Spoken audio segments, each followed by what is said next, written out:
দীর্ঘদিন পরে একটা সুন্দর ভোট অনুষ্ঠিত হতে যাচ্ছে, কিন্তু অনুভূতিটা হচ্ছে গত রাত্রের যে তাণ্ডব যেটা সর্বস্ত দেশে, এটা আমাদেরকে অত্যন্ত আশাহত করে সমস্ত জাতিকে। আমরা তো এই নির্বাচনটা এইভাবে আশা করেছিলাম না। আমরা চেয়েছিলাম অত্যন্ত ফ্রি ফেয়ার একটা নির্বাচন হবে, কিন্তু যেভাবে ঢাকার ছড়াছড়ি ভোট কেন্দ্র দখলের চেষ্টা, যেভাবে প্রিজাইডিং পোলিং অফিসাররাকে নিয়ে কিছু জায়গায় ঘটনা ঘটছে, আমাদের কর্মীরা সারা রাত পাহারা দিয়েছে। আমরা চাচ্ছি বুথ সেন্টার পাহারা দিয়ে নিরপেক্ষ মানে একটা সত্যিকার নির্বাচন করার জন্য একটা গোষ্ঠী যাচ্ছে যে কিভাবে বুথ চুরি করা যায় সেভাবে। এটা অত্যন্ত নিন্দনীয় ব্যাপার, জাতি হিসাবে লজ্জিত। এটা ঠিক হয় নাই। তো ইনশাআল্লাহ আমাদের বিশ্বাস, আমাদের ভোট সুষ্ঠু বিজয় হলে আমরা আমাদের বিজয় ইনশাআল্লাহ শতভাগ আশাবাদী আমরা বিজয় হবে। স্মার্ট ও compact vision washing machine install করা যায় মাত্র 2 ফিট স্পেসেও।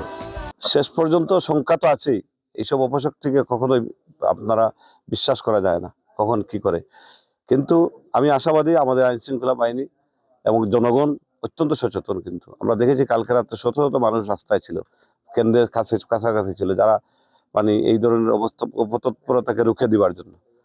যে জনগণ চাচ্ছে একটা নিরপেক্ষ নির্বাচন, আর একটা গোষ্ঠী যাচ্ছে সেখানে ভোট কিভাবে চুরি করা যায়, এটা নির্লজ্জ একটা ব্যাপার। তো আমি বিশ্বাস করি আইন শৃঙ্খলা বাহিনী এবং জনগণ, সচেতন জনগণ থাকলে এই অপশক্তির আর কিছু করতে পারবে না, আমি দৃঢ়ভাবে বিশ্বাস করি। এবং বিশেষ করে আমার আসনের বিয়ানীবাজার এবং গোলাপগঞ্জের জনগণ অত্যন্ত সচেতন, এখানে সেটা করতে পেরে উঠতে পারবে না ইনশাআল্লাহ।